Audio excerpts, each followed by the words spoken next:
जय जिनेंद्र। आज हम एनसीईआरटी 12th चैप्टर 5 में इस बात का अध्ययन करेंगे कि जीएसटी और एफआरबीएम एक्ट 2003 में किन बातों का उल्लेख किया गया है।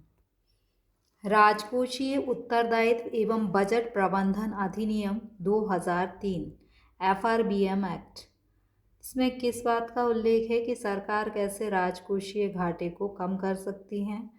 2004 में यह अधिसूचित किया गया और इसकी विशेषताएं हैं। पहली विशेषता है कि इसमें ये कहा गया कि 2009 तक हम राजस्व घाटे को क्या करेंगे, दूर कर देंगे या फिर आधिक्य का निर्माण कर लेंगे। जहाँ तक राजकोषीय घाटे का संबंध है तो राजकोषीय घाटे को हम क्या करेंगे, जीडीपी का केवल 3% तक सीमित रखेंगे या इससे कम करने का प्रयास करेंगे। दूसरा, इस एक्ट में क्या कहा गया कि राजकोषीय घाटा प्रत्येक वर्ष में हम राजकोषीय घाटे में तो 0.3% की कटौती करेंगे, बल्कि राजस्व घाटे में 0.5% की कटौती करेंगे। तीसरा है कि यदि हम वास्तविक ये जो लक्ष्य निर्धारित करे गए हैं घाटों को कम करने के लिए, उनमें कभी भी वास्तविक रूप से घाटा उससे अधिक नहीं होगा। घाटा अधिक उसी स्थिति में होगा जबकि कोई आपदा की स्थिति हो, जैसे कि कोई प्राकृतिक मानवीय आपदा हो या केंद्र सरकार अधिसूचित कर दे, जैसे कि अभी अपने कोविड की आपदा चल रही है, तब घाटा इससे अधिक हो सकता है। चौथी बात इसमें कही गई है कि रिज़र्व बैंक की जो नगद प्राप्ति होती है रिज़र्व बैंक से केंद्र सरकार को, तो उसका जो अस्थायी आधिक्य है उसकी पूर्ति केवल अग्रिमों से कर सकती है, ऋण लेकर नहीं कर सकती। यानी रिज़र्व बैंक को सरकार को जो पैसा देना है तो अग्रिमों से तो उसकी पूर्ति कर सकती है, लेकिन उसके लिए कोई ऋण ग्रहण सरकार नहीं करेगी। पांचवा है कि 2006-07 में केंद्र सरकार प्रतिभूतियों के प्राथमिक प्रतिभूति नहीं करे, मतलब जो रिज़र्व बैंक है वो प्राथमिक प्रतिभूतियों को अब क्रय नहीं करेगी। छठवां है कि वित्तीय संचालन में पारदर्शिता लाई जाएगी। सातवां है कि केंद्र मतलब बजट जो वार्षिक वित्तीय विवरण मतलब बजट जो हर साल प्रस्तुत किया जाता है उसके साथ 3 विवरण और संसद में प्रस्तुत किया जाएगा। पहला तो मध्यवर्ती राजकोषीय विवरण, राजकोषीय कार्यनीति संबंधी विवरण और समष्टि अर्थशास्त्रीय ढांचागत विवरण प्रस्तुत किया जाएगा।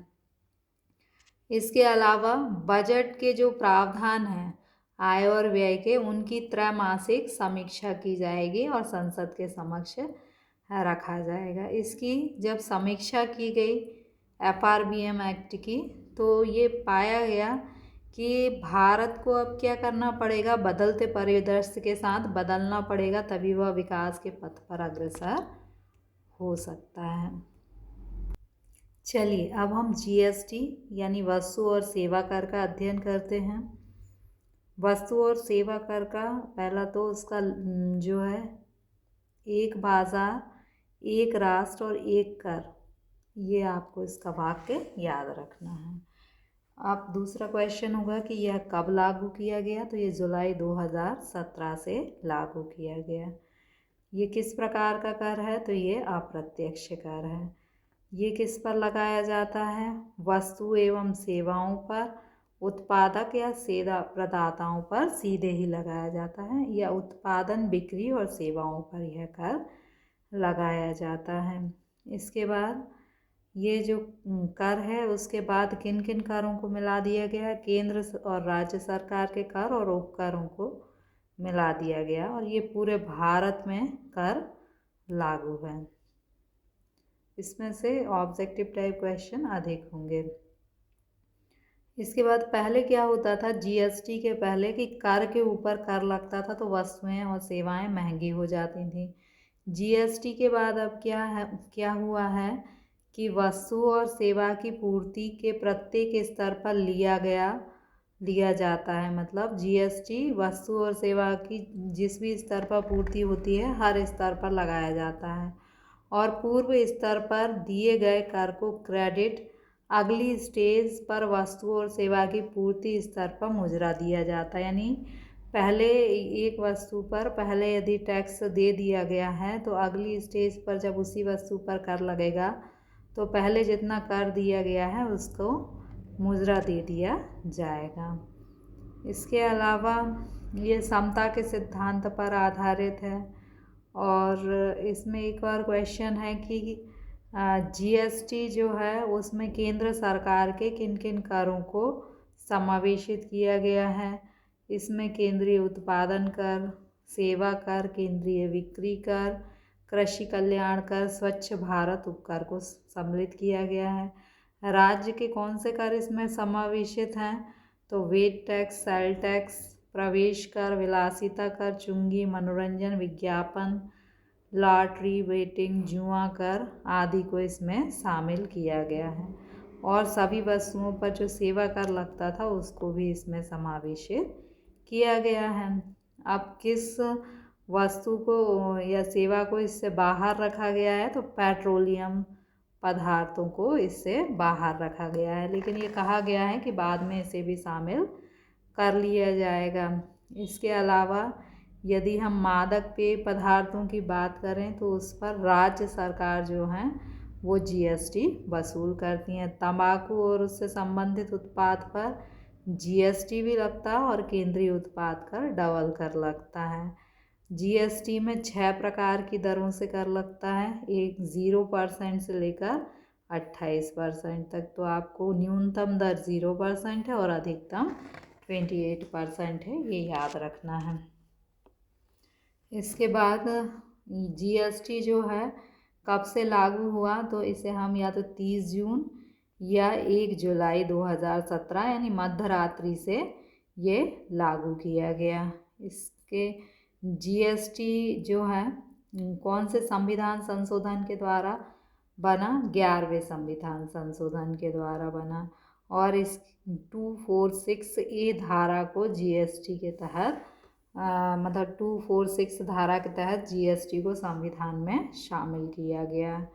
इसके अलावा जीएसटी के बनने के बाद 3 प्रकार के एक्ट आए। जीएसटी यानी ये केंद्र का, यूटी जीएसटी केंद्र शासित प्रदेशों का, और एसजीएसटी यानी राज्य सरकारों का से संबंधित कर हैं। कर एक ही है, बस इसके नाम हैं 3 प्रकार के। इसके अलावा ये जो कर है इसके क्या लाभ हुए हैं, इससे पूरे देश में कर की दरों का मानकीकरण हो गया, एक सी दरें हो गई हैं। वस्तुओं और सेवाओं के आवागमन सुविधाजनक हो गया है।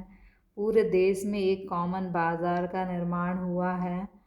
वस्तुओं और सेवाओं की कीमतें कम भी हुई हैं। इसके अलावा घरेलू मतलब जो हमारे देश की वस्तुएं हैं वो घरेलू और अंतर्राष्ट्रीय बाजार में अब प्रतियोगी बन गई हैं। देश में आर्थिक विकास की दर तेज हुई है। सकल घरेलू उत्पाद में 2% वृद्धि की आशा की गई है। और इसके अलावा अब रिटर्न भरना, पंजीकरण करना, सारे काम जो हैं ये ऑनलाइन हो गए हैं और वो www.gst.gov.in पर सारा काम किया जा सकता है। चूँकि सारा काम ऑनलाइन हो गया है तो अब पारदर्शिता हो गई है, किसी भी प्रकार की कोई भ्रष्टाचार करना इसमें संभव नहीं है। So okay, thank you.